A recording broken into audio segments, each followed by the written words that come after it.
Just to let you know, if my phone rings and I have to go, it's because my wife is heavily pregnant and due date is tomorrow, so that would be the ultimate performance, I think. Just to run off to the hospital. That's a first. We haven't had that before. So we film it? So, roll tape. Good afternoon, everyone. We're also broadcasting live to Dance.net, so I also greet our audience online. My name is Johannes, and I direct the Center for Contemporary Digital Performance. And in our annual performance research seminar series, we have guests coming to us every fortnight, every 3 weeks. And today we're very proud to present Nicolas Salazar, who comes to us from the University of Surrey in England, Guildford. He formerly was, I think, at Goldsmiths, and is a dance scholar and theorist and practitioner with a particular interest in science and mathematics. And maybe later on we can talk a bit about your new research at the University of Surrey. But I'd like to mention one more thing. The reason I know Nicolas is because he very kindly contributed to a book that we published a few months ago, and it just appeared in Germany. It's a bilingual study of dance and choreomania, dance and madness. And Nick wrote a chapter on paradox in behavior in dance and movement. And the paradox, I think, is a logical paradox. I am not I. And his essay deals with interesting questions that are also derived, I think, from his research in mathematics. He was offering to conduct a workshop with us. Mm-hmm. The first part is a lecture introducing his concepts, and then we'll see who in the audience might want to participate in the physical workshop. Sure. So let's please welcome Nicolas Salazar. Thank you, Johannes, and thanks for coming today. I will discuss the general outline of this presentation to you, trying to make a bit of sense of it. Hopefully it won't be so densely packed with mathematical stuff. What I would like to discuss with you today is the idea that the body is a tool that communicates through language, and as a language, it speaks certain structures, and that whilst most performance or some performance relies on natural language and text, word-based text, the body itself as a machine, as a technology, speaks in symbolic languages. In arguing that the body has a natural language inscribed to it, or has a language to it which can be inscribed, a mathematextual performance would then suggest the idea that you can write or inscribe this language in a way that's not only human readable but also machine readable. So a mathematextual performance, or a mathematext, would therefore be a text for performance that is both man and human readable. The symbolic aspect of the language allows it to be read by humans and machines. What I'm going to do is go through a very basic mathematical object, which is the square. I will then present the square as a unit, both in geometric and number terms. I will then show share with you square patterns in nature, and from there I will embark on a discussion of square patterns in artistic practice, first through decorative art, which uses the square, and then subsequently spatial and embodied art using the square, and then the relationship between the square as an abstract object and the body as a technology capable of communicating itself through symbolic languages. So there's a very interesting interaction between the square, or indeed any mathematical object, and not any, but some mathematical objects and the body. To really focus my discussion, I will present some ideas taken from theories of human proportion. So I will take you back to very classical discussions of symmetry, proportion, and ratio in the work of Vitruvius. And then finally I will end or land in a kind of much more performance-based discussion, and we will have a look at some practitioners who allow for a mathematextual performance and a mathematext to really enrich their performative practice. So that's more or less the outline of this presentation. I will begin with a bit of an abstract introduction. My first character is just this point A. Mathematics has also characters or objects which behave in certain ways. In geometry, in Euclidean geometry, you can construct very complex theorems with very simple characters, with very simple objects and tools. So geometry is based on the idea of axioms. And an axiom is a proposition that is based in turn on an agreed truth. Now, the point is the most basic one-dimensional of geometric objects. If we put 2 points A, B, we have a straight line linking them. Again, a very basic Euclidean axiom. We have 3 of them now. We create a 90-degree angle. We have 4, and we've created a shape, a square. So a square essentially is a collection of lines, 4 of them, all of which have the same length, which intersect each other at a 90-degree angle. Now that's, according to Euclid's geometry, a truth, because it's based on other propositions that are also true. So once the argument is axiomatic, it's a sort of self-standing truth. The object, however, can be looked at in many different ways. So in addition to being a geometric object, this is also a number. This is number 4. So if you look at the bottom of that screen, we have the same image, as it were, but what it's trying to reflect there is the same shape as a number. So the square is both a geometric shape and a number. It's cardinal 4, number 4 in figurate numbers. There are other square numbers. Number 9 is also a square number, 3 and 3, and you create a box of points making number 9. Cardinal numbers are sort of freestanding numbers. They have no sense of past or future. They exist on their own. So in a way, they're more abstracted objects because they have no real context within a series. However, if we think of the same configuration as a series or a sequence, number 4 becomes 4th. First, second, third, and 4th. This is a different type of square. This is a square that understands itself temporally. So there's a temporality to the square, whereas before there might have not been if it's a cardinal number standing on its own. This one has a sense of progression, a sequence, 1, 2, 3, and 4. So this essentially is an ordinal number, 4th. What I'm trying to get at is the sense that a mathematics might not seem as stiff as one might think at first inspection. We have a sense of movement here. Okay, this is a square that is moving. It doesn't matter. There are many ways in which we can understand the movement of the square, but this square has a temporality to it, has a sense of a series to it, and has a sense of a group. These points are now part of a group, of an ensemble.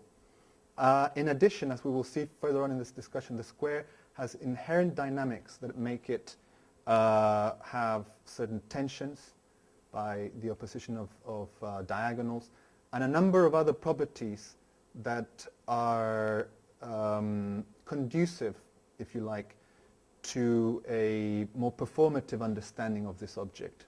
So the object is not totally removed from physical dynamics, as we will see, especially when we look at it from the point of view of an ordinal square. Okay, squares we normally think of as being abstract, as being made by some kind of human agent. However, squares feature in natural patterns. So nature manifests itself also in this way. The square pattern is not a common pattern in nature because it's not an efficient pattern in many environments.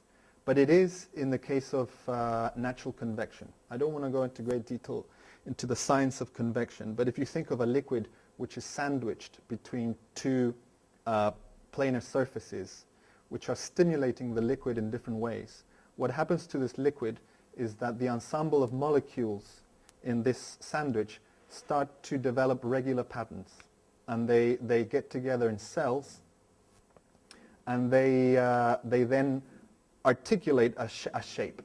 So essentially what you can do is, through convection, is paint or create patterns out of liquids or gases. Essentially you're doing a kind of artwork. I'm making a big leap here, but you're drawing with gases and liquids.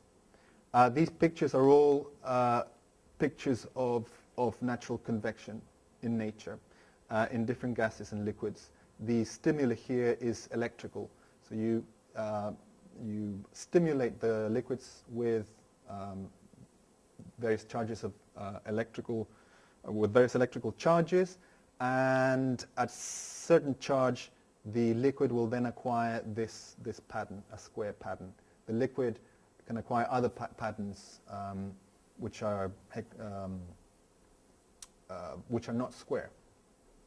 Now, the movement now from nature's patterns to man-made patterns is a bit of a leap, but certainly when man designs his and her world, they do it also following a similar criteria.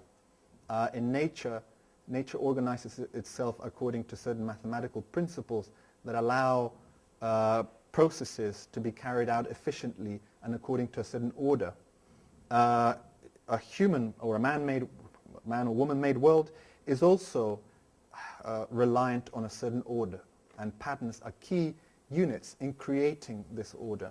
When we walk on floors that have been tiled, and quite often we will find that the tiling is square.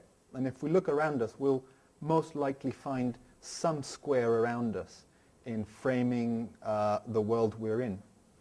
I just want to focus now on floor patterns and stick closely to the patterns you've seen before in natural convection, because I think by looking at the floor we begin to get a sense in which patterns are affecting the way we move. So I'm beginning to edge closer to what brings us here, which is performance. So we have there on the top left, we have a bathroom tiling pattern. Then we have underneath that, we have a classic checkerboard tiling, then a more sort of sophisticated one. Then in the middle column, we have mathematical objects that are represented through square patterns. First a spiral, then in the middle we have a fractal, a planar fractal called the Sierpinski carpet. And then at the bottom we've got Pell numbers, which are represented visually through squares. When we walk on these tiles and these patterns, we are creating a different habit of walking. We walk differently on this. We might walk differently on this than this. The purpose of a decorative pattern is to evoke a sense of a different type of walking. So perhaps it's not an everyday walking. So the patterns are somehow animating the act of walking. And it's not only walking, but also dancing. So we can see there a classic disco floor, 70s disco floor, which again has square patterns. Now, we take this for granted. We say, well, we're just dancing. But actually, my point is that none of these things can be taken for granted. Indeed, there is a logic, an order that is informing the way we move. And the square is present in very many ways, including the floor on which we walk and the patterns of that floor. Okay, let me move on. To understand the interaction between the square and the body more within the ambit of performance, it's perhaps a good idea to start with Bruce Nauman. I've just chosen two of his two works by Bruce Nauman. The first one is Dancer Exercising the Perimeter of the Square, which is from 1967 and 68. And this is a very minimalistic and simple piece where Bruce Nauman walks to the rhythm of a metronome on a square which is drawn on the floor with masking tape. There are points in the middle of the sides of the square, and each step is half of the square, and each step is conducted to the rhythm of the metronome. The piece itself is repetitive, is a series of movements which are conducted with no real resolution, and I think one thing that it's alerting us to is the fact that with a very simple object, the square, you can create a closed space, you can create a narrative within which to construct a dance piece. You have a beginning, a middle, and end, in the same way that the first square I showed you has point A, B, C, and D. We have constructed a closed world, a pattern, and a dynamic within which the body can begin to move and perform. It makes to us a very simple object with no real performative energy, but actually, as we will see, the square has huge dynamism, and the performance itself takes us to a very profound reflection about the body. The piece that is more interesting to look at is the second one I've got there, which is Square Depression. And what this piece does is really create the energy of the square by inviting the audience into the space. It's an immersive space. And what happens here is that this is in Münster in Germany. It was commissioned in 1977 and built in 2007, 30 years later. What happens here is that you walk onto the square, and because the square is built on a depression, the space itself immediately generates a sense of imbalance. So you come into the space and you lose your balance, or you enter into a force field, a gravity pull that pulls you somewhere into the piece, into the space. The point in question is the center of the square, because the center of the square is the point where that imbalance is restored. You finally come to a stillness again. So just by the use of the geometry and the force of gravity, you create the pull so that the audience can move into the piece. What is interesting is that the audience then have to negotiate how they reach that center point. And that's the tension of this particular piece. How do you resolve the center? Who comes to the center first? Do you want to reach the center? Do you stop yourself? There's a natural tension in the diagonals that are pulling the participants into the middle. Once you reach the middle, because the depression is more than 2 meters deep, you lose sight of the ground above you, and you become totally immersed within the blankness and sort of absence and loneliness of the space. So the moment of resolution is also the moment where you lose track of the world around you. Okay, I want to sort of go through this fairly quickly because this is quite complex. But what I've suggested so far is really part of classical tradition of human proportion. And it's a study of the body in relation to geometric, architectural, and sculptural principles of symmetry and ratio. And this is work that takes us back, at the very least, to Vitruvius, to the Roman architect Vitruvius, even though Indian mathematicians, aestheticians had developed notions of human proportion, mathematics in the body much earlier than the Greeks and the Romans. In any case, the Vitruvian Man, as this model is now called, is one of the most emblematic, popular, common images of, I would say, of Western civilization. It's a very, very common image. We all know it. It features in a great number of places. This is a study of the human body in relation to the body parts that make up the human body, and the relation between these body parts, making a kind of human numerology. Vitruvius says that an ideal body has a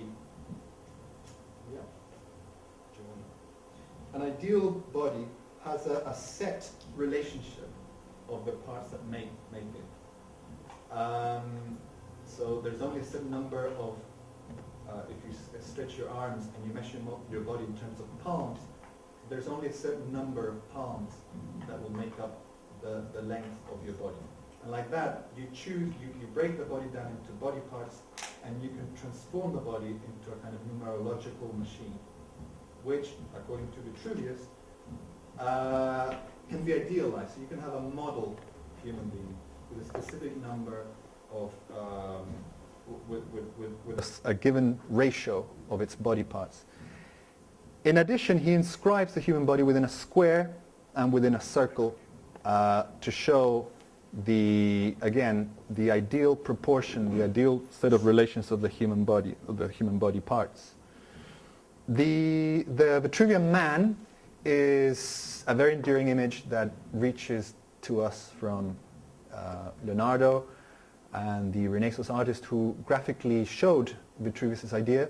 Nowadays, we have a lot of work done on Vitruvianism in the digital world, as I will show, precisely because there's key interactions between the body, numbers, and geometric spaces. And as I suggested at the very beginning, the digital world is very much a world where languages are understood in terms of mathematical languages or mathematical logic. So a computer can best understand the body when it's mathematicalized, because computers read mathematical languages, computer languages, but computer mathematical languages are often very similar or share common ground.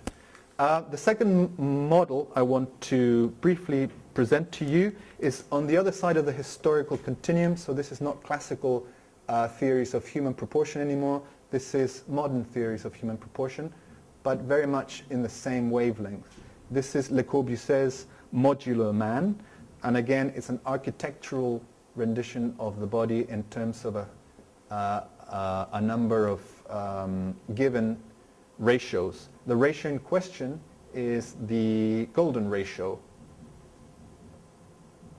Le Corbusier says that the body can be understood in terms of the golden mean. The golden mean is one of the most fundamental ideas in classical theories of aesthetics, and it's fertile common ground between mathematics, music, architecture, and the performing arts. The golden mean is essentially this. If you have a line A, B, and C, the ratio between AB to BC is the same as BC to AC. So the relationship between the short line to the longer line is the same as the longer line to the entire line. This ratio is known as number phi, which is an irrational number. It's an infinite number like pi. It's roughly 1.62, and most classical architecture, most classical music, I'm thinking of classical Greek, Roman, is conceived in terms of a rendition of phi, the golden mean. Going back to the square, we can understand phi as well in terms of units, numerical units, which are understood as squares. The numerical sequence that emerges from the golden mean is known as Fibonacci numbers, and Fibonacci numbers are again a key concept in classical aesthetics. They're key in, again, music, architecture, and spatial and movement arts. Fibonacci numbers is a series of numbers first discovered or discovered, depending on whether you think they pre-exist human consciousness, but discovered by Indian mathematicians and later by an Italian mathematician, Leonardo da Pisa. The sequence is basically the addition of one integer to the previous sum. In other words, 1 plus 1 equals 2, 2 plus 1 equals 3, 3 plus 2 equals 5, 5 plus 3 equals 8, 8 plus 5 equals 13, 13 plus 8 equals 21, 21 plus 13, and so on and so forth. That creates a Fibonacci series of numbers, where you're adding the sum to its preceding integer. This may sound like a very remote, abstract concept. Nature organizes itself in Fibonacci numbers very often. And Fibonacci numbers in nature is the sequence of numbers that nature uses for growth patterns. Sorry, what's that again? Fibonacci. I can F-I-B-O-N-A-C-C-I.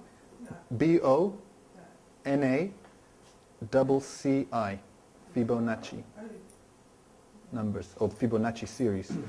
If you look at horns, animal horns grow in this Fibonacci spiral following that numerical sequence. If you look at flowers, every known flower contains Fibonacci numbers in terms of the numbers of petals and the arrangement of petals. They're very, very prevalent in phyllotaxis, which is the arrangement of leaves on the geometrical arrangement of leaves in plants. The spiral galaxies are also known to grow or to follow Fibonacci series and the Fibonacci spiral. So once again, we get to the sense in which nature is organizing itself numerically and mathematically.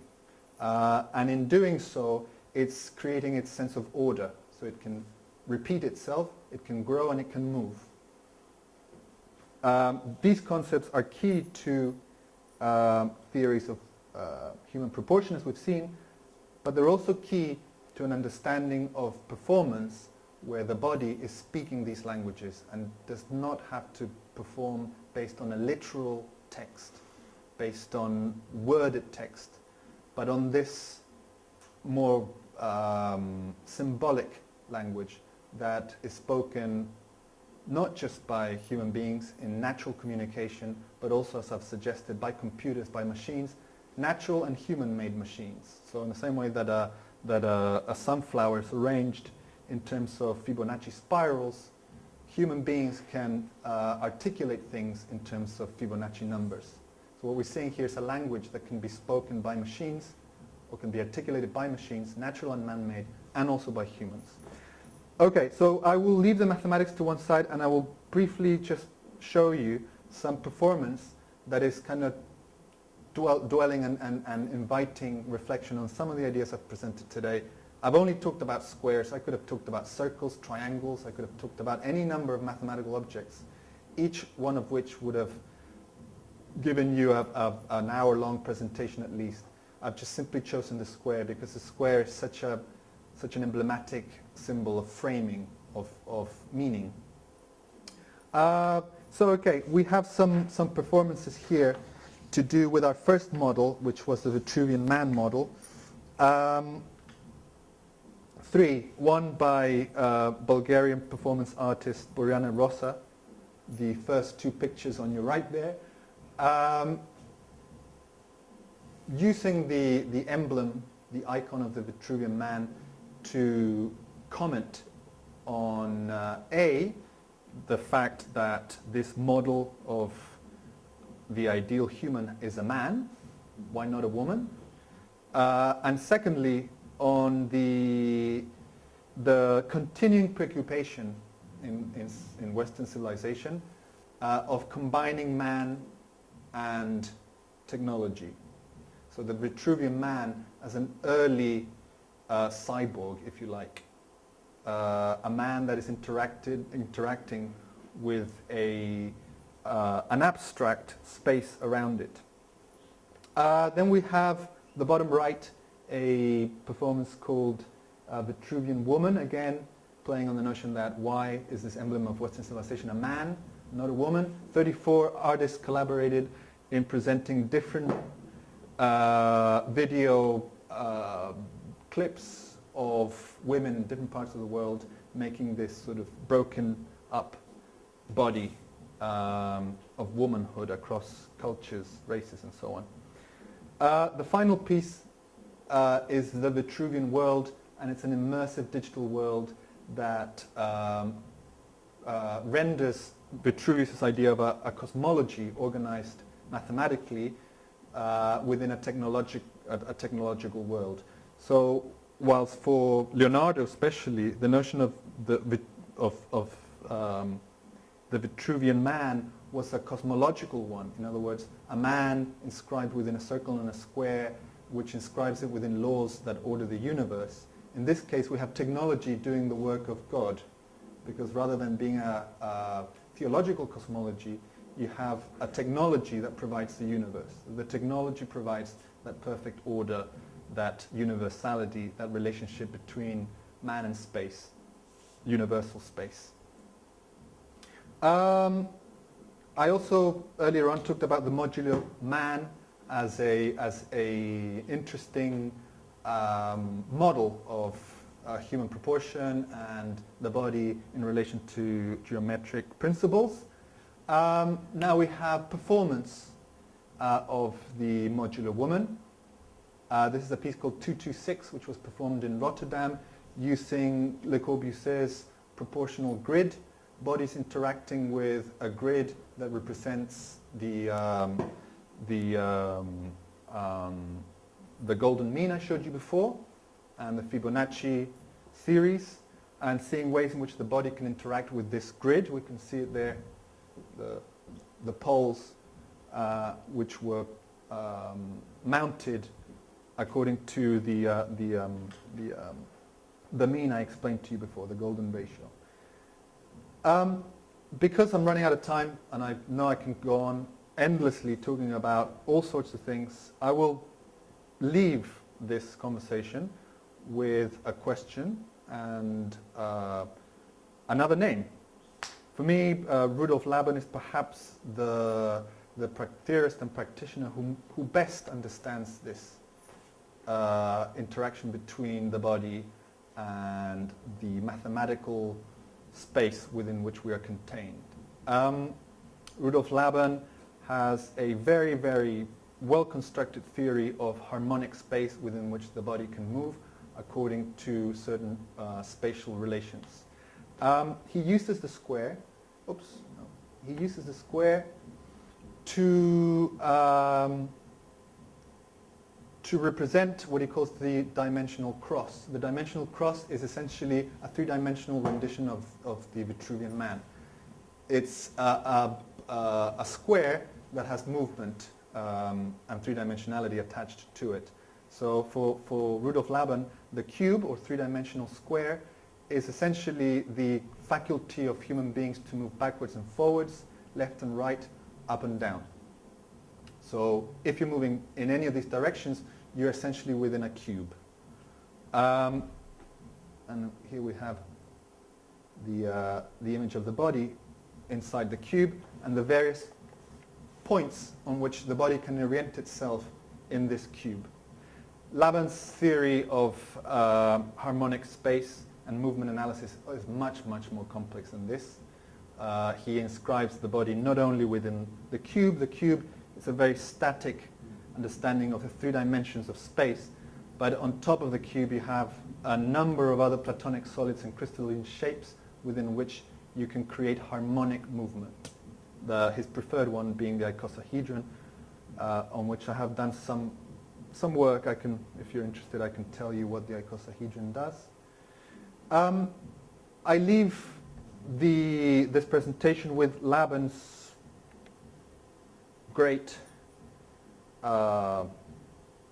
voice, and a practitioner I absolutely love. I know features quite prominently in dance tech. And his work picks up on Laban and reinscribes Laban and many other things within a digital performance ambit. And for those of you who have seen it, improvisation technologies is a great way of understanding the body in geometric space.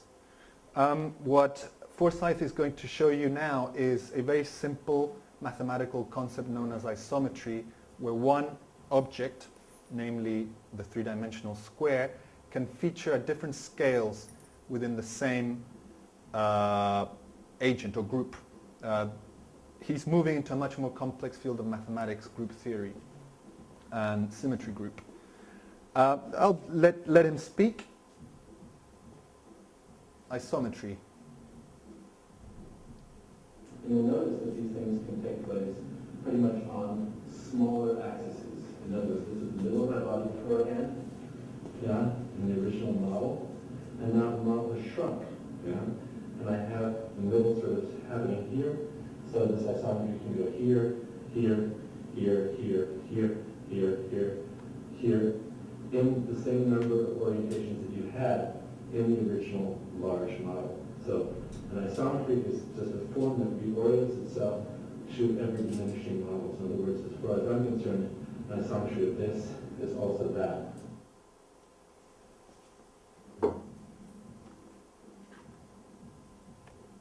So,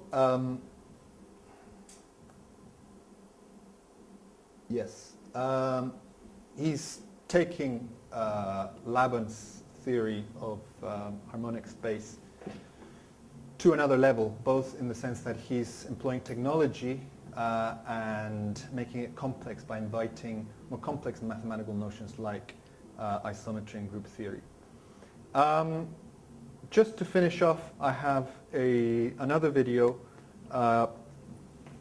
which I will leave playing in the background. It's Shobana Jaya Singh doing a piece called the Square and the Circle. And the reason why I leave it here is really to kind of finish off with the sense that although most of what I've talked to you about, or what I've talked about today, is really classical Greek and Roman notions of symmetry and proportion, the interactions that we've been discussing between the body, geometry, or architectural geometrical space are concepts that are not Western. So although, yes, we've looked at the Vitruvian Man, the Vitruvian woman, and this sort of very Western model of human proportion and interactions between geometry and the body, the Indian tradition has a parallel take on all this. It's more ancient, and it's also used to develop a language of spatial and movement arts, and it's used predominantly in architecture, sculpture, and dance. We have here an example of that. As I said, I'm going to leave it playing so you can see the body inside the 3D square.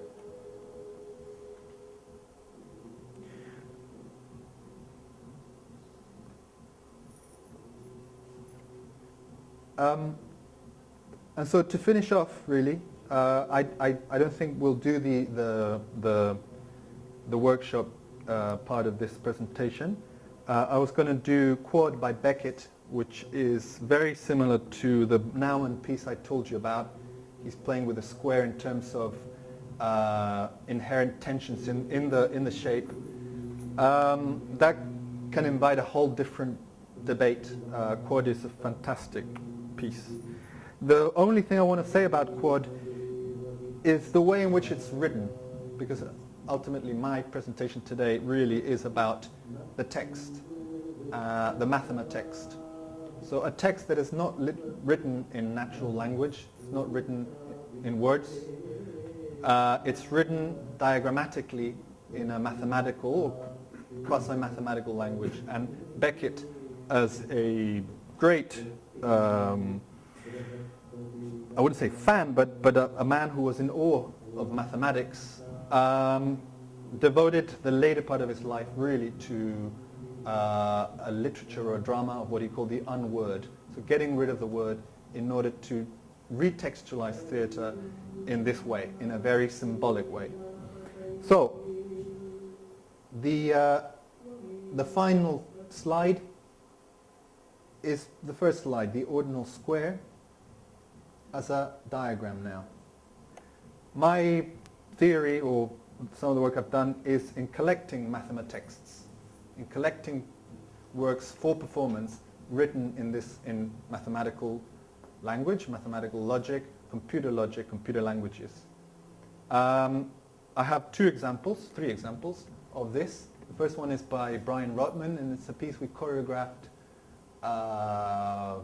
maybe 2 years ago in Goldsmiths College, and then it went on to the Tate, and it was performed at the Tate November last year.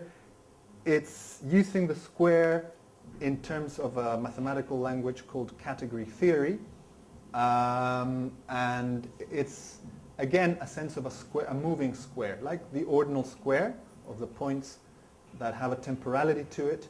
Category theory is a mathematical language, that uses arrows as functions to explain other mathematical objects. In this case, this arrangement of arrows is rendering the number 4 through a movement of arrows across various points in a square.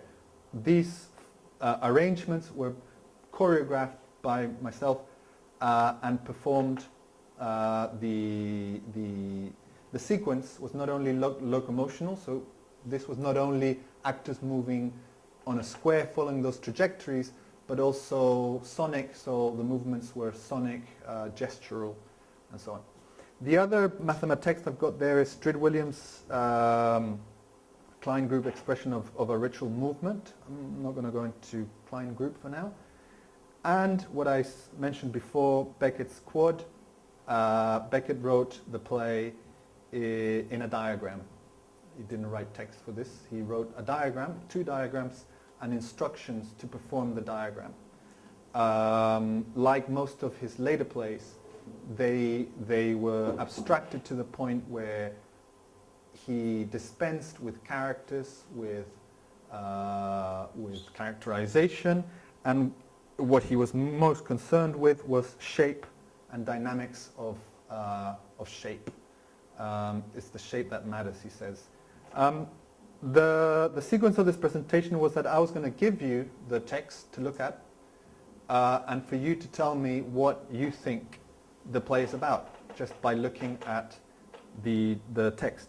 So I sort of want to open this conversation to you now, and you to tell me, do you want to have a look at Beckett's text? Do you want to just going to ask some questions or make some comments? It's sort of this point where, I just want to open the conversation to you. I'll give you the text anyway to take with you. As I said, it's in a way very similar to the piece, the Naumann piece I showed you before. I'm not going to tell you what I think of the piece. I'd rather you kind of have a look at it. So.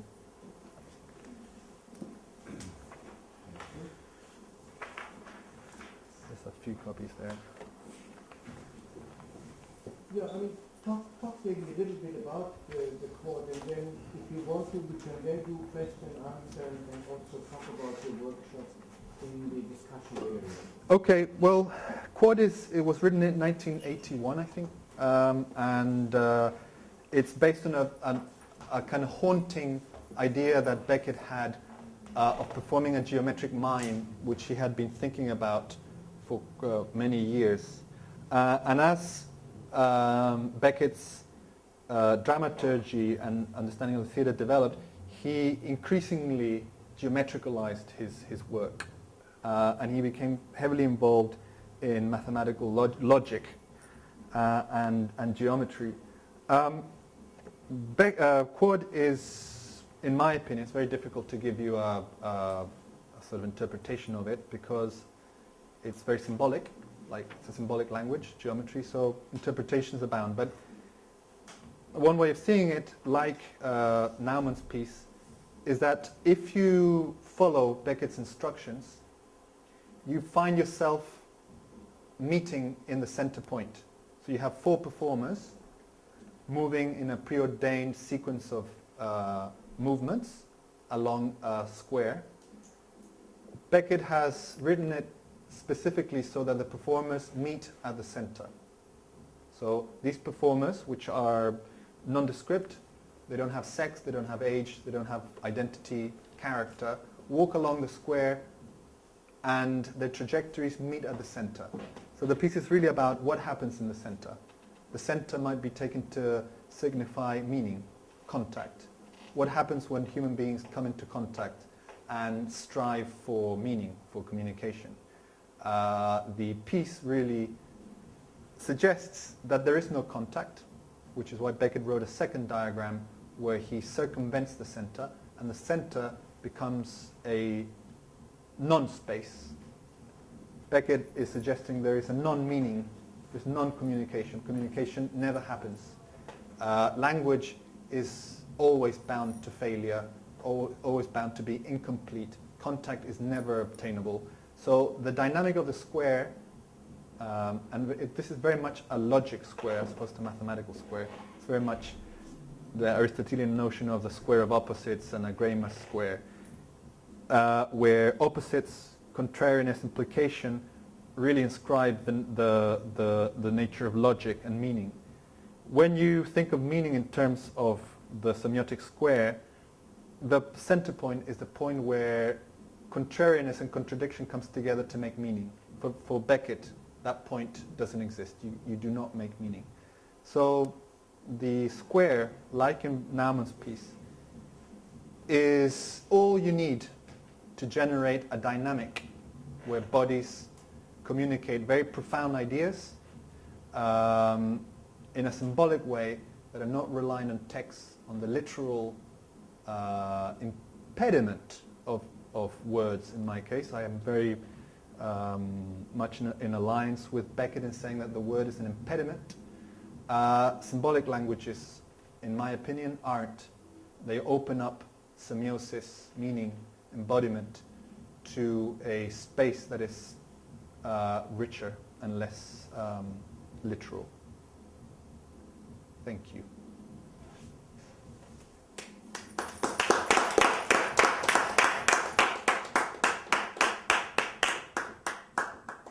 Thank you very much, Nicolas, and I'm going to open the floor. Remembering actually a year or two ago being in the United States at the Impact Center doing a workshop with Mark Cornelio, and he's a big fan of quad, and he was showing it every evening, and we were looking at the movement of the figures, and we had hung up a camera, an overhead camera, and then we were trying to program something that, in a sense, was inspired by this abstract and yet kind of pattern movement. And I forgot to mention where Nicolas is from. He was born in Chile. And when did you move to Britain? Like 15 years ago. 15 years ago. And I think he just returned from a visit to Argentina. And he's going to be involved in an international conference in the summer or in the spring in Chile, addressing issues of media arts and performance. Yeah, it's sort of performative architectures, spaces of encounter, so technologies of encounter. And once again, thank you so much for talking to us. There will Thanks for probably be inviting. given that you are in Britain at the moment, an opportunity perhaps to bring you back in for a physical workshop, because I saw you arrive with two interesting objects. Yeah. You have them here? Or Yeah, you're well, hiding them? Well, I was going to show you a little instrument I built, which is it's a cymatic sounder. It's a plate which you play with a violin bow. You throw salt on it, and it creates geometric patterns out of sound. So, Maybe, well, maybe do you want to? yes, why not? I'll spill salt on the floor, but We're good in time, and of course we would like to invite you to ask questions. But I think since you had kind of prepared yourself to do a workshop, show us what you brought with you. well, yeah, it's very rudimentary. So I don't want you to go like, oh my god, and then you see sort of a very I really enjoyed your paper. yeah. And I wonder, what about your own work? What is your own work when you present your own work? Mm-hmm. What do you work with? Do you actually work with this sort of concept? Sure. Yeah.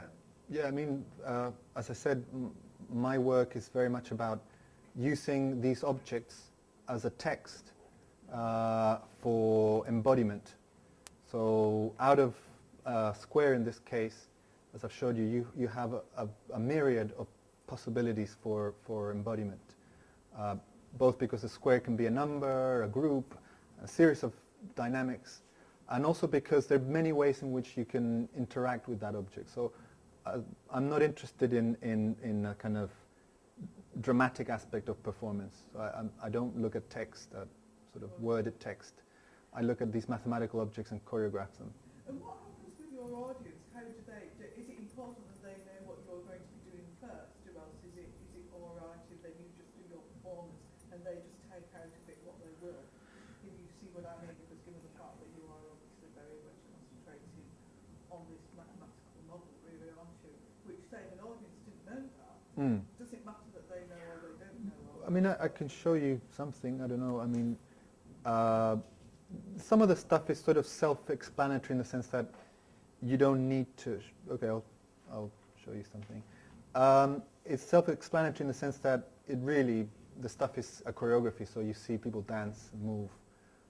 Sometimes it isn't, but for example, if many choreographers, or some choreographers, have of course been inspired by these kind of sure. Ways of composition. Yeah. Think of Trisha Brown, the accumulation pieces and so on. Yeah, I mean, the whole point of showing Bruce Forsyth is precisely to show a practitioner who can do amazing work, all drawing from this tradition of the body within a mathematical, geometric, formalized space, and the body as a formal language. So you don't have to be literal in saying we're performing a square, I'm a square, and the audience is going to go, oh my god, that's really quite boring and literal. Because it's a symbolic language, because mathematics is a symbolic language, it's an opening rather than a... So the artistic agency comes in showing it in a way that is engaging, interesting, thought-provoking, and it's just not a mathematical demonstration. So if I can show you what we did last year, for example, with the icosahedron.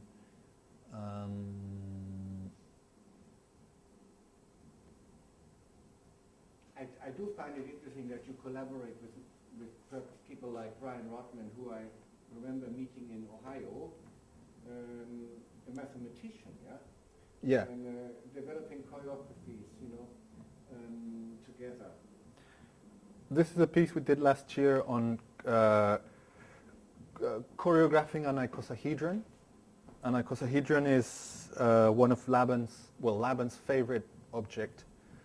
Like I showed you the cube for a three-dimensional cross. The icosahedron is the solid with most volume. So it's the closest to a sphere.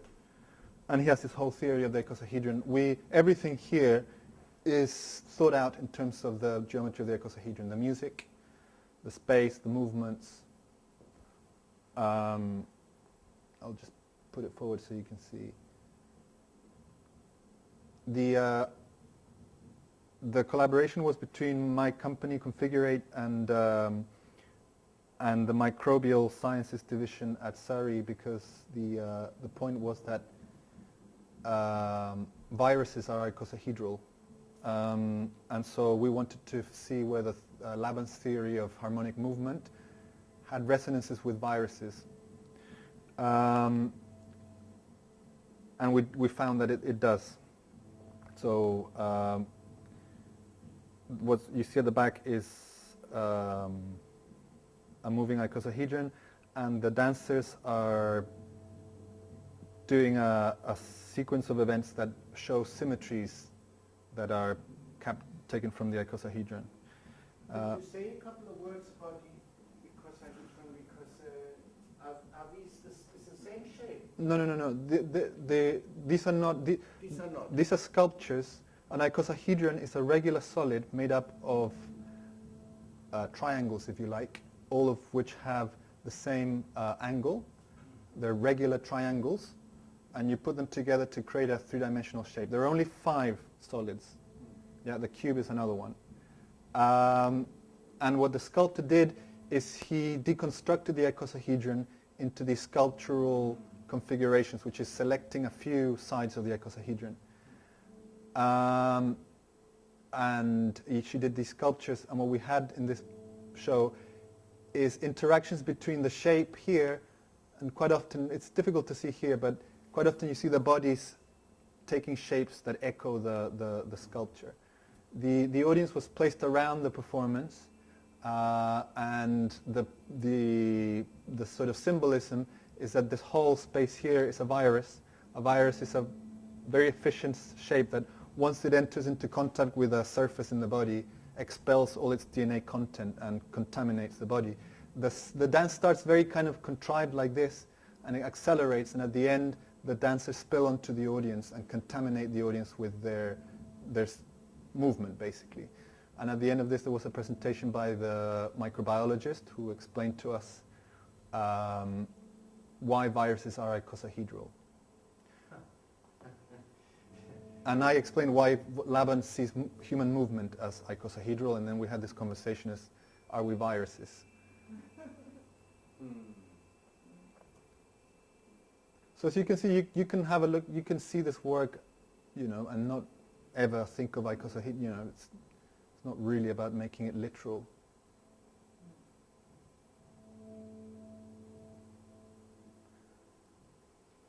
Anyway.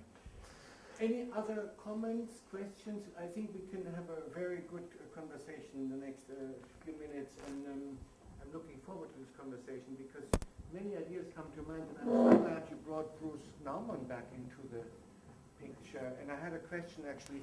Is he basically just doing a patterned walk on the half meter? Is he facing outward all the time? No, he swaps. Yeah. Is there any recording of this? Sure, yeah, it's privately YouTube. For himself? No, this is actually a film. It's a film. It's a short film. I think it's around 12 minutes long, and it works as a film or anti-film as opposed to a choreography, or it works both ways. But it's certainly a film.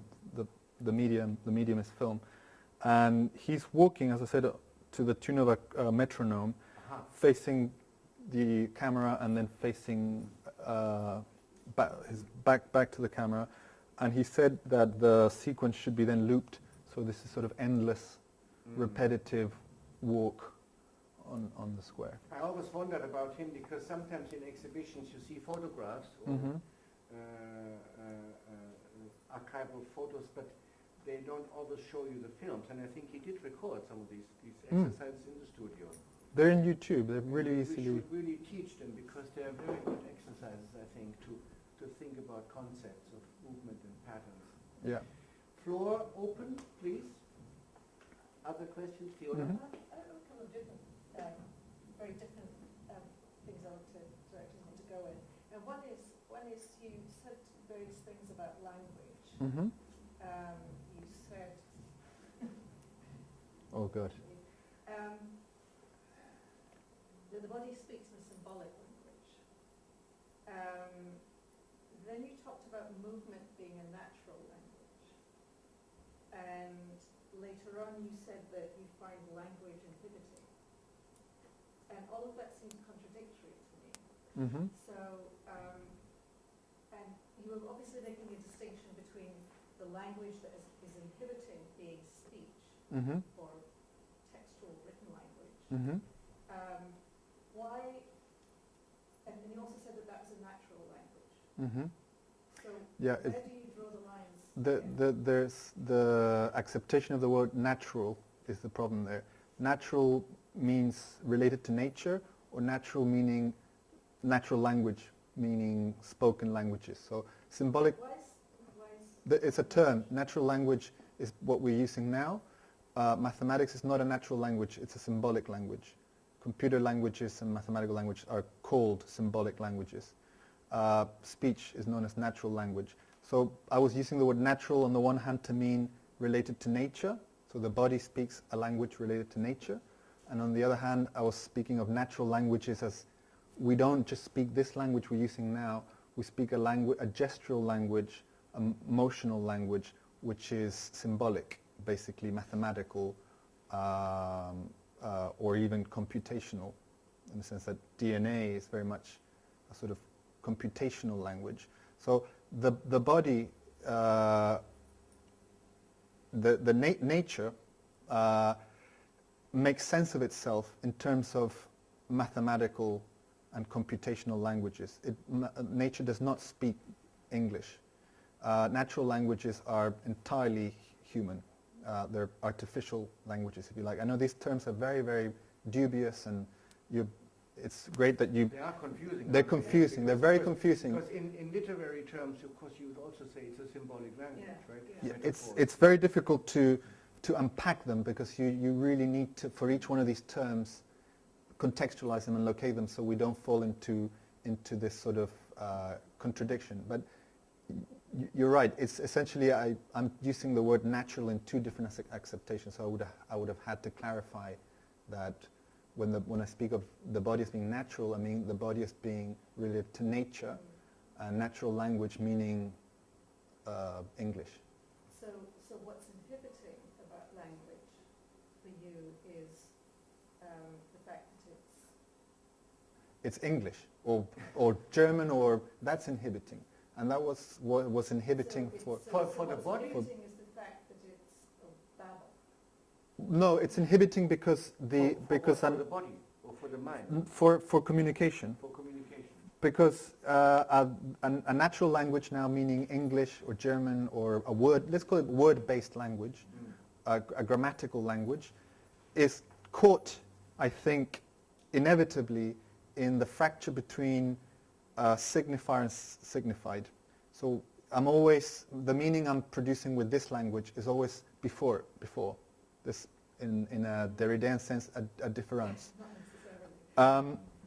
And a mathematical language has no sense of it's representing something prior to it. It's so formal that it's not trying to represent anything. It is what it is. In Badiou's sense, it is being qua being. That's why he loves mathematics. Because mathematics, that's why it's called a pure language. It does not speak of something that exists, a meaning, an object that exists outside of it. So I'm telling you words that exist outside of the language. And that fracture between a word and meaning doesn't exist in mathematics.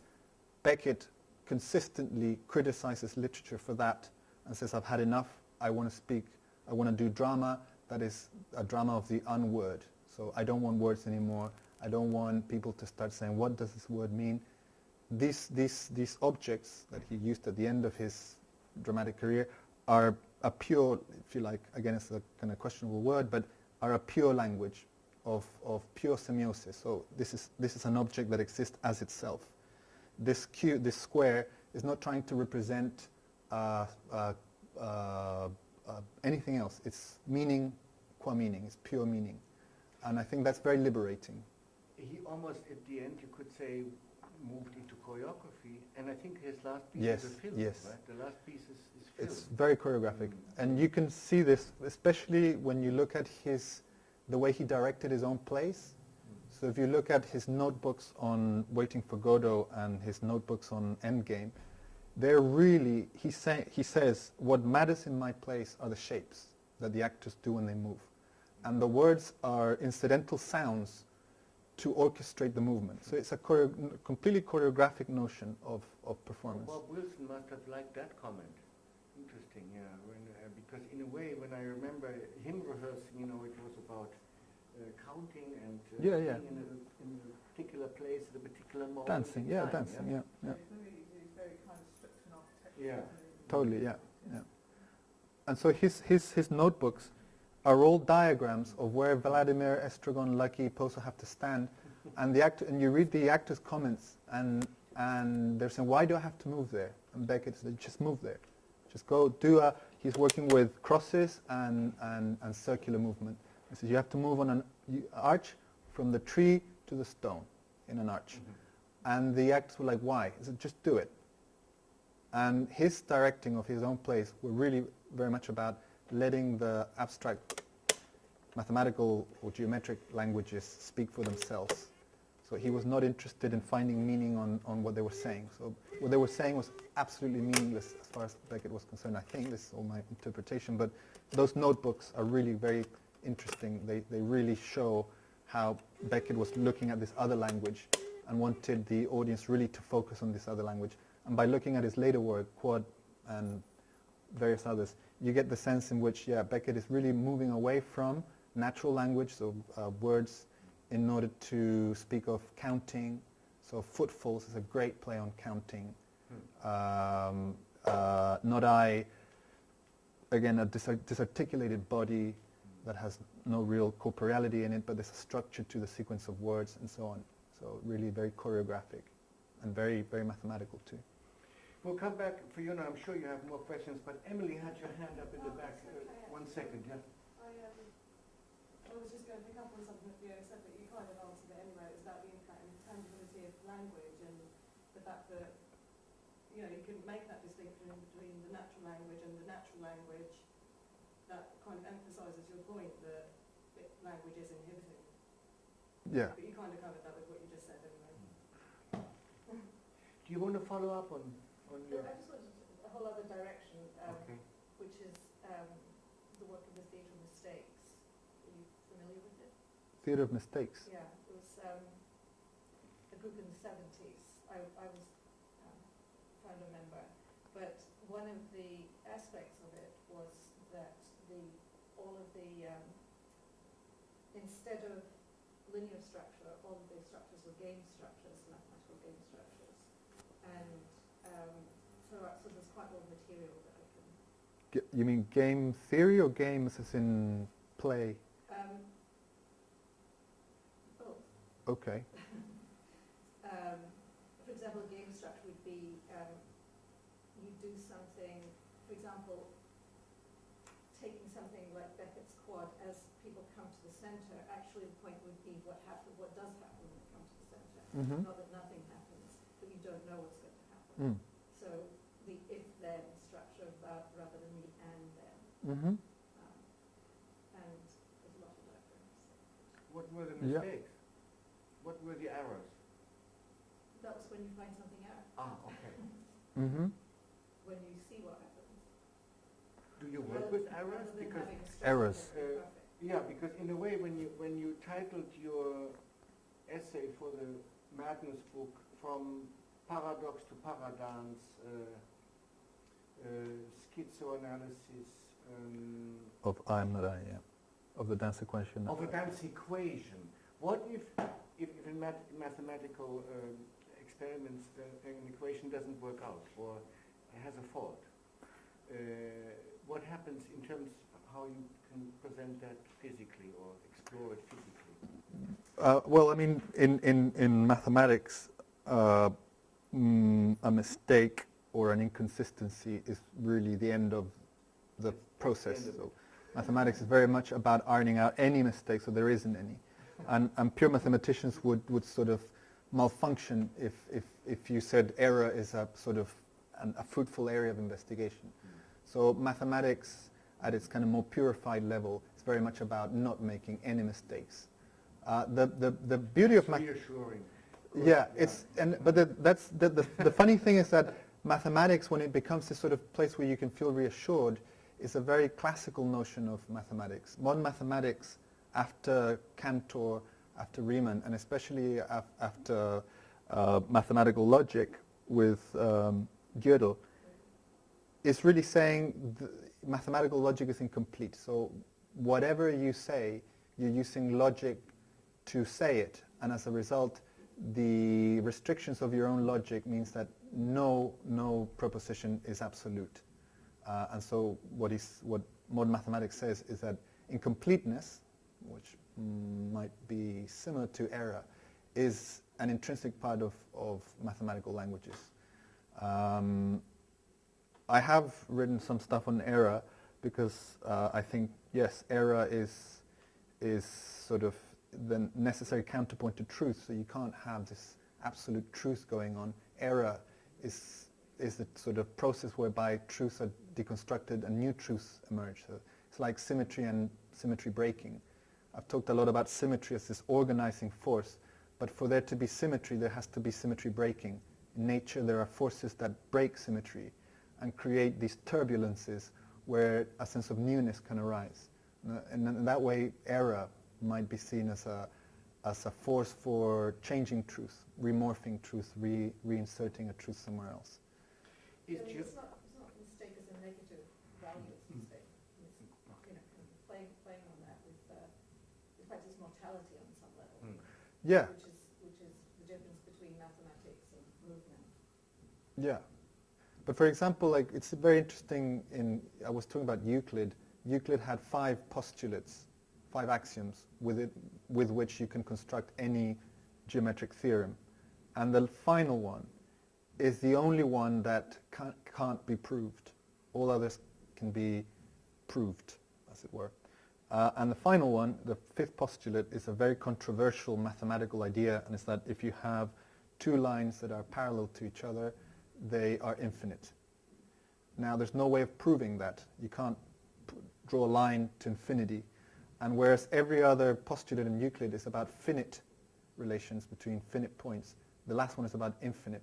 And this last postulate created a huge debate in mathematics that was only resolved in the late 19th century when people saw that mistake or that assumption as an opening for new geometries, and non-Euclidean geometries were developed, topology was developed from that failed assumption, the assumption being straight lines are parallel, where actually it has been discovered that straight lines don't exist in a totality, that all lines curve, and through hyperbolic and non-Euclidean geometry, we've conceived of new geometries where lines bend and the universe bends. Einstein then translates Riemann's idea into a physical space, and we now get a sense in which there is no infinity, there's only a boundlessness. So you can see how those mistakes, if you want to see them as mistakes, are actual openings for a new understanding of mathematical space. So there's a richness in that instance where something is not right. Sorry, can you just point out what's the difference between boundlessness and infinity? I would have thought they were both the same. Mathematically, no, because a sphere is boundless, but it's finite. Right. It has no boundaries, but it's a finite object. Right. And so what Riemann said is Riemannian space is boundless, but it's not infinite. And a lot of theories, cosmological theories of the universe, say that the universe is boundless, but not infinite. In other words, the universe, you can't find its end point. It's boundless. It folds on itself, and it kind of keeps going in this sort of, if you like, circularity, to put it very blunt, very simply. But it's not infinite. Infinite is a geometric notion. It's a Euclidean notion. You put a line and you throw it straight, and it's infinite. It's a metaphysical notion of God being a line of infinite extension or infinite counting. So geometry goes into metaphysics. Topology and non-Euclidean geometry goes into physics, into Einstein physics, where the universe has no outside of itself, no meta. It's boundless and finite. This heady stuff. So the Yeah. geometrical Sorry. assumption, whether it's Euclid or whoever, of a straight line. I remember having an argument with my gardener last year. He said there are no straight lines in nature, so geometry is anti-nature. No, straight lines certainly exist, but there are localities of within another geometry. So Euclidean geometry, these straight lines are a local version of space within a manifold or general space. So depending on the scale you're in, you'll see different lines behaving differently. At this scale, lines behave like Euclid predicted, but at the level of the universe, lines behave in constant curvature. That's called a manifold. Essentially, you have a kind of Euclidean geometry and Riemannian geometry that's sort of one contained within the other. So a line is relative, basically. Depends where you are, who you are, where you're seeing it from. What was your first interest, mathematics or dance for performance? I studied in theatre. I trained as an actor, Laban actor. At the time, I thought very. Laban actor. Well, I trained in Laban method, Okay. and I thought it was really not very interesting, and I didn't like it. I just wanted to, act and express, and I thought all these boxes and stuff are really not my thing. And then I went into mathematics. Well, I did a lot of stuff. I did ritual. I did a number of different things, and I ended up maybe 10 years ago looking at number theory and mathematics. I did a PhD on cultural theory of mathematics, and then I went into dance because I thought dance is choreography and performance are better suited to these languages than theatre. I mean, theatre is difficult to speak these languages in the theatre because theatre is very word-based. And so I felt that restriction there, and I felt very liberated in dance. That's why now I just do dance. It's really, for me, terribly intriguing, particularly because at the moment my company is considering doing an homage to Russian constructivism, and we've just been studying a bit the work of L. Lissitzky. And when the early Russian avant-garde had kind of started to work in the 20s, you see a lot of, also Malevich, a lot of geometrical forms and colors show up in their drawings, in their architectural visions, and it's fascinating to me to go back and have a look at that. And I was just thinking of the square when I, remember last night seeing Lissitzky. He was doing, I think, an abstract representation of the new man, the revolution, and it was a red square and a black square. And he was also then looking at, maybe thinking in terms of an actor wearing this red square as the representation of the body. And I think Schlemmer was interested in this too. Yeah, Schlemmer. It wasn't like the ballet, it wasn't Schlemmer's the ballet. The triadic ballet, well, yeah. There are certain experiments he made with squares and circles, Formentanz and his Stäbetanz with the poles, poles, and I think when I remember going to early dance tech conferences, there was always one or two people who would be recreating Schlemmer that fans. abstract language, also working with light, and the line in space. It's interesting that we have these historical, things to look back to. Yeah, I mean, my PhD was on the avant-garde as a sort of powerhouse for these languages to appear in performance. So yeah, historically it's a key moment where all these people were debating this. Yeah. Any more questions from the floor? If not, I would say there might be. We want you to show your object. Really? It takes like 5 minutes, and it's really like well, a anticlimax if you're like expecting some yes, pyrotechnics. Those are the people who can say. Well, I'll do it anyway. I might as well. But please. okay. Stella, did you have a question or comment? Okay. I think since he brought this beautiful bow, and I didn't know it was in the bag. Well, this is a homemade. This is a homemade artifact. Graham, can we raise the light a bit? called a cymatic sounder, which sounds much more interesting than. If my this is still this going? Is this Yeah, we are okay. online. And, Okay. If my partner's watching this, I just want to say sorry for messing up the kitchen yesterday with salt. Yes, we apologize. We apologize the for kitchen my problem, yeah? yeah. So anyway, there are much nicer videos online if you're into cymatics, where you can see this done properly. Cymatics. Cymatics, C-Y-M-A-T-I-C-S. No, I'm asking because currently in London, I believe at Waterman's Art Center, Japanese artist Joguro Goto is exhibiting a piece called Cymatics. Really? Have you heard of No. it? I haven't seen it yet, but it opened in January, and I think it's that same title or titular word. Okay. What does it mean, cymatics? It's just making geometric patterns out of sound waves. Out of sound waves. Yeah. So what you're going to see is geometric patterns. Hopefully you're going to see geometric. But you need to come. You actually need to stand here to see this. Maybe in a half circle so that we don't block the camera. Are you okay with camera? Okay. This is really rudimentary stuff. Okay. But it's fun. Yeah. So. Yeah.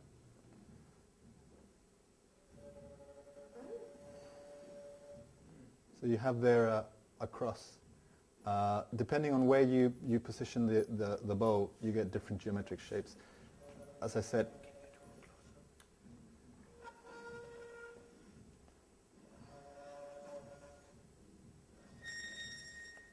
you see that? They dance. Yeah, I mean, this, as I said, it's very basic. This.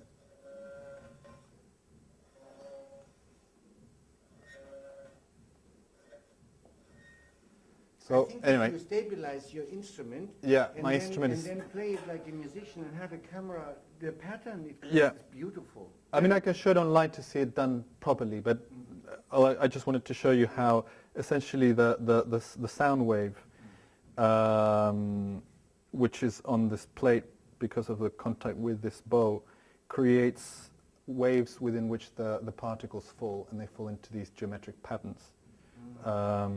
So sound is geometric essentially, or waves, if you look at them abstract, they're basically geometric formations. Now I've got time, I can show it to you online properly, because You have a film of it? well, it's very easy to find. Oh, If you put cymatics in YouTube, you see this amazing metal, they're called Chladni plates, and these big Chladni plates and a big speaker, they throw salt, and these amazing patterns come out.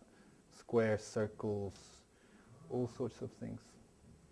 Is So, it yeah. similar with, if you don't mind me asking, is it similar with sound frequencies hitting water surface? Yeah, it's essentially what I showed at the beginning of the convection patterns, is that the ensemble of molecules, in this case particles, when faced with certain stimuli, get together and create a choreography, if you like, where they get together into shapes.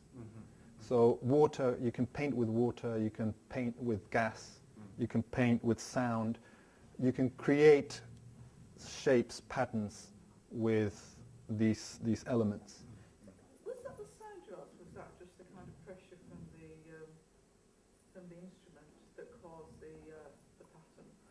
It's the frequency and the volume. So the stimulus changes the pattern. Right. In the same way, the water is the same. So if you change the electric current on the water, the pattern changes. So the square pattern I showed you is under a specific numerical frequency. If you change the frequency, the pattern changes. And here, if this was like a proper cymatic sounder, if I played it here at different strength, it changes the pattern, which I have done with this one, but it's sort of difficult. I don't know Can why. I hold it for you, or would you like to hold it yourself? Let me just try one more time.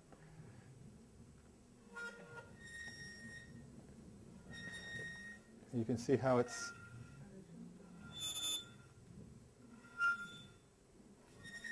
this thing is I need to stabilize it. But hopefully you get a sense of what's happening.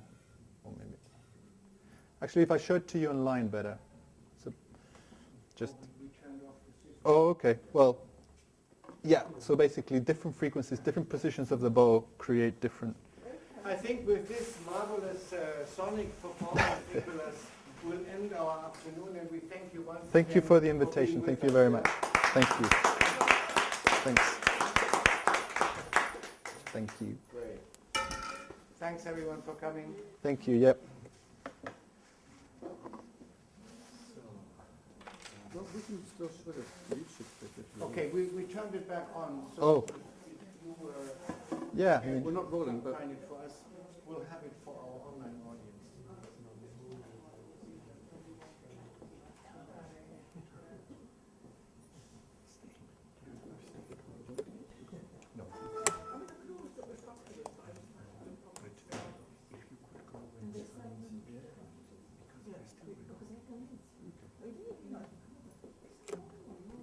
so there you have it.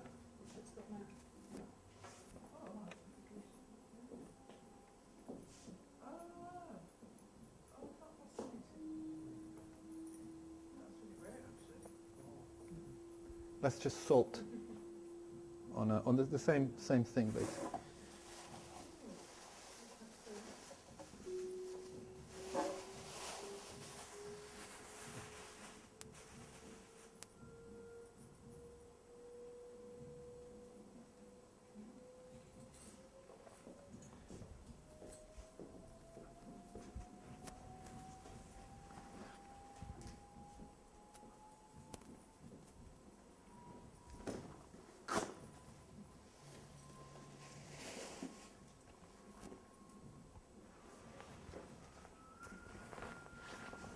Sounds like a sine wave. Yeah, there's a speaker under the plate.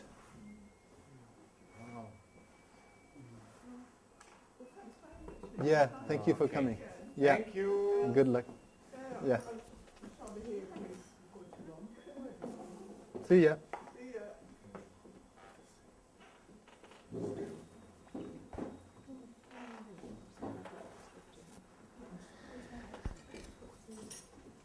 thanks very much. Thank you. Good luck. Thanks. Bye.